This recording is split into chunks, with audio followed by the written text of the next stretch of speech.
And started underway this weekend. First weekend back playing Colgate. Coach, just want to get your thoughts heading into this opening weekend and how the team's looking in practice so far and everything else. Yeah, we're certainly excited. It's been a long off season, and with the new rules now, we're able to get on the ice. Well, we can get on the ice in August. We don't get on till a little bit after Labor Day, but it's been a fun preseason, and I think we're all anxious to get going and get on the bus, go to Colgate, and see what we got under the hood. Awesome. All right, well, we'll open it up for questions. Similar to last year, if you guys could just use the raise your hand and we'll get underway. Randy, you want to start us off? Absolutely. Coach Cav, how are you? I'm great, Randy. How are you? Very good. Good to see you. Good to see you. Good to see you as well. You've got a lot of veterans coming back, which is, I guess, a beautiful thing, especially on the blue line. Can you tell me, what it means with Lucas and Spets and Reese and all their experience and the steady play, Messinio, who played like a veteran last year, to have that veteran presence on the blue line? What does that do for you guys? Yeah, I think that's obviously one of the strengths of our team. When Harrison Reese and Jake Flynn decided to come back for a fifth year, that certainly shored up our defensive core. And, I think we have a potential all-league player, and Andrew Lucas, John Spets is an outstanding two-way defenseman, and Tom Messinio had a breakout freshman year last year. So we have 5 players there who have a lot of experience and played a lot of games for us. And then, we have Jack Pascucci, who had a year for us last year. And, I think he's growing every day as a player. And Owen Simpson's another newcomer who's looked pretty good in the preseason. So definitely excited about our defensive core. Then up front, I'm thinking of Nick Capone and Chase Bradley, who had kind of breakout years last year. Both had 10 goals, 20 points, a couple of NHL draft picks going into their senior year. Do you think there's potential for them to, they've improved and produced each year steadily a little more? You think there's even room for more from them? I hope so. I hope they're not stagnant, Randy. I think the mark of our program is that players continue to get better and improve while they're here over the course of their time. And I think there's, the sky's the limit for Nick. It's as far as he wants to take it. He's got all the attributes to be a top-notch college hockey power forward, and then eventually, transition that into the pro game. But, he needs to continue to, move his feet and skate and play both, a 200-foot game. And at the same token, down the offensive zone, just be a force to be reckoned with. And I'd like to see him shoot more pucks. He has the ability, I believe, to shoot more pucks. And then finally, just kind of a generic question. It's, with going into a season with the new home, what's that done for your routine and preparation, your off season? And then obviously when you got to hit the ice after Labor Day, having the new home open for a new season. I think the biggest thing, Randy, is you just see players around the rink a lot more. There's just so much for them to do here now, whether it's, go down in the shooting room and work on their shot. There's recovery, vehicles here that they can use, whether it's the hot tub, the cold tub, and, there's things around the open ice in the morning. It's just a lot more accommodating for our players. And I think I've noticed I've seen them around the rink a lot more than I have in the past. Thank you. Good luck this weekend. Thank you, Randy.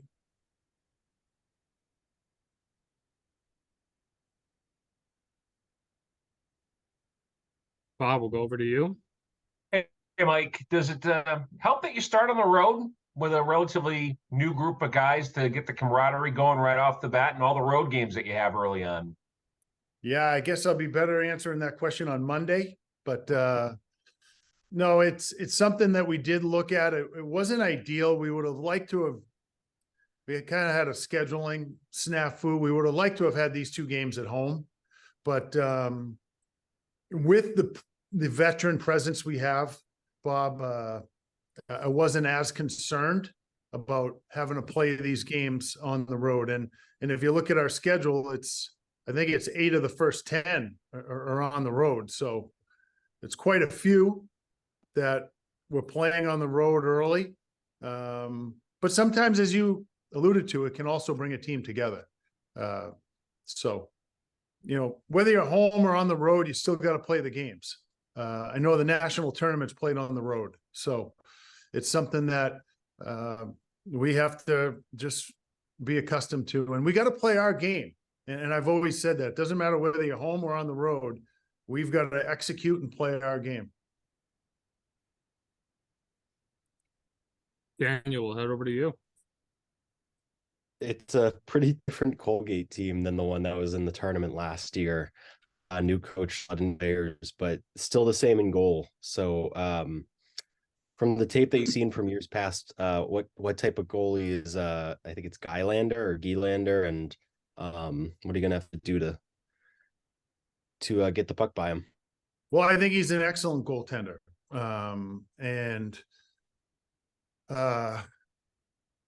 We try not to focus too much on goaltenders, Dan, because there's so many good ones in the league. And I think you can become paralyzed as a team if you focus on, hey, he's very good. He's got a great glove. Don't shoot at his glove. And then we have to just get traffic in front of him. We got to get volume to the net. We have to have second and third chance opportunities and continue to get a lot of that. A lot of multiple shot shifts. I was telling our team, I actually really like this week because you don't have any film on them. It's a completely different, new coaching staff. They've lost a lot of players from last year's team. And it reminds me of when I first started, you didn't watch a whole lot of film on the other team. You're just worried about your team. And I kind of like that. And that's a mindset that we're going into this weekend with. With some of the guys that you traded on offense, it seems like a little less speed, but maybe a little more size.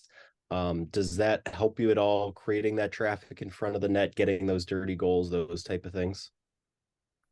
I was reading something and I posted it for our players that Mike Sullivan was talking about with Pittsburgh Penguins. I was out there actually recruiting and I watched a couple of their practices, and I was naturally reading the papers out there, and he was talking about they're looking to play fast, and it's not predicated on how fast your skaters are. So we definitely lost some speed in Ryan Torberg and Justin Pearson. There's no question about it, but that doesn't mean we can't play fast, and that means the puck always moves faster than the individual. And if we can have great puck movement and think and play the game a step ahead, we can play as fast, if not. It's funny, I had one of my old mentors, my high school coach, was here watching practice yesterday. He goes, "Gee, I think you're quicker than you were last year." And I was like, I don't know if that's the case, but we're certainly playing faster. And that's something that we're going to continue to preach here this season. Joe, we'll head over to you. Thanks, Colin. Cav, as you get a couple of days away from game one, how have your 5 freshmen progressed, and are they ready to play major roles? Will they have to play major roles? Yeah, Joe, it's a great question. And fortunately for us, no, they don't have to play major roles. And, when I first got here, we had that big recruiting class of 10 players, with Spencer Nas and Johnny Austin and OJ and all these guys. And they had to play key roles for us, and power play, penalty kill, 5-on-6.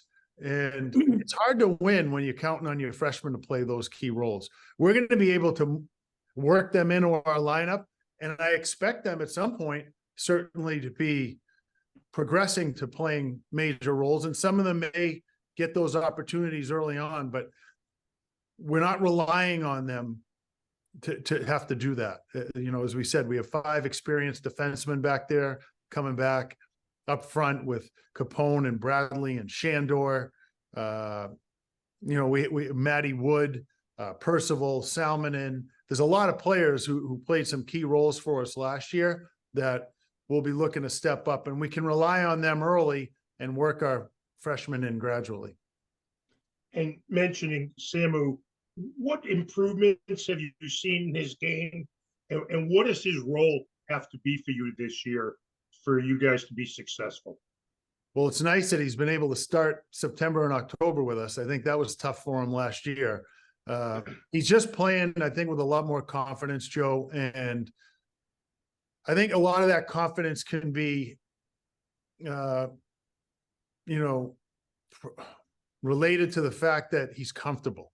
Like he understands what the campus is all about and the academic curriculum, and he's comfortable in his surroundings, and I think that's certainly going to help his game. Thank you.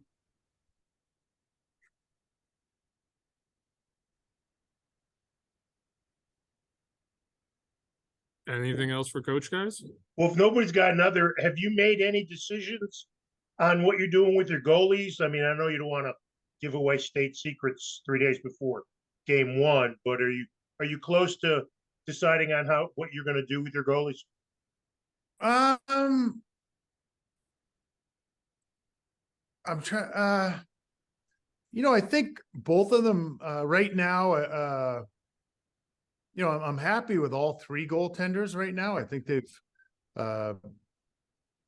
performed very well in the preseason. I think it's been very valuable that Vince Stiletti has gone from a volunteer to a full-time coach. He's here every day with them now, which I think is certainly beneficial for our program.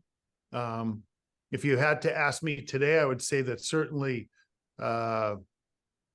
Arsini and Ethan are probably two of the three who would going to play some games here early on in the season, but we have not decided on who will start on Saturday night yet. Dan, how's that over for to an you? answer, Joe? More than what you expected? Perfectly stated. Yeah, I didn't expect any less, and I certainly didn't expect any more.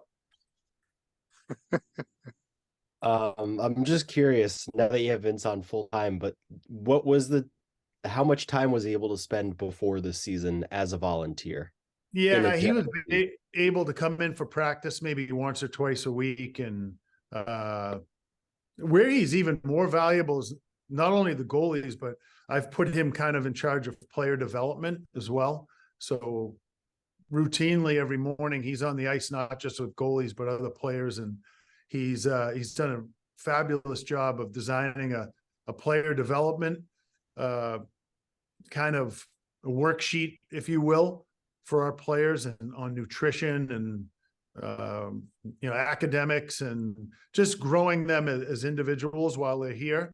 And it's really extensive what he's done. So, but having him here, he's here every day now, Dan. He's going to be at every game unless he's out recruiting. So it makes a world of difference. Randy, we'll head to you. Yeah, Coach, just want to follow up on in the preseason when you're getting a feel for guys and how they play with each other. How do you kind of figure out what those opening night lines are and those pairings on defense and those lines are? And is anybody kind of standing out for really showing some chemistry together early on? Yeah, I've done it a bunch of different ways, Randy. Sometimes I've spent the first couple of weeks just moving guys around. This year I went with a different approach. Instead of doing that, I kind of had some ideas of guys like Samu's line. I thought played really well at the end of last year. Him, Jake Black, and Percival. I thought they had some chemistry. So I started them together this year, and they haven't changed really. Now, is that set in stone for the season? No, but this year in preseason, I kind of kept them together, and I've had some other ideas of some guys that may work well together, and we haven't varied too much from that. We have shifted some guys around a little bit, but going into the first week, guys, have had some familiarity playing with each other in preseason. Thanks. In those early games, if you're shifting guys around mid-game online, just what's the thought process behind wanting to switch one guy into another line? How do you decide, I think this guy might be a fit with these guys? on the fly in the middle of a game. You know, we play 34 games and it's hard for a guy to play well in all 34 games. And sometimes it's just not a guy's night. You know, it happens. He might be feeling under the weather. He just might not be their night. They might be fighting the puck. I don't know what it is, but if two guys are going on that line and one isn't, then usually that's when you make a switch, you know, or sometimes you have three lines, or you have to you try to spark the team and you mix some guys up, see if you can find a way to get things going that way. I don't think you're going to have a lot of success as a team if you're constantly doing that, but because you do need to have some continuity and some familiarity with your line mates, and you have to let them work through. I don't think you can be trigger happy either. And the first time a guy makes a bad pass, you're switching him off that line. I don't think that's going to be helpful for your players. You have to show some confidence in them that you believe in them. And, you know, a guy goes 0 for 3. If Rafael Devers goes 0 for 3, Cora's not going to sit him. He's going to let him try to get that hit in the fourth time at bat. You know, he has enough in the bank. So I think it's a feel. I don't necessarily say that there's there's an algorithm or it's black and white how you do it. Sometimes it's just a feel for the game.